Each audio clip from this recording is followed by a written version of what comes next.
Happy anniversary to my most amazing husband. అప్పుడే మనం ఈ జర్నీ స్టార్ట్ చేసి 5 years అయిపోయింది. అసలు 5 years ఎలా గడిచిపోయో అర్థం కాలేదు.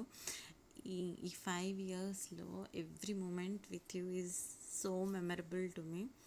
You're not only my husband, you're my best friend, you're my caring partner, my handsome, my guide, my strength and everything. ఇట్లాగే లైఫ్ లాంగ్ నీ చేపట్టుకుని నడవాలని ఆ దేవుణ్ణి కోరుకుంటూ, ఇంతే సంతోషంగా ఉండాలని ఆ దేవుణ్ణి కోరుకుంటున్నా. Once again happy wedding anniversary. Thank you for having me in your life. Thank you so much.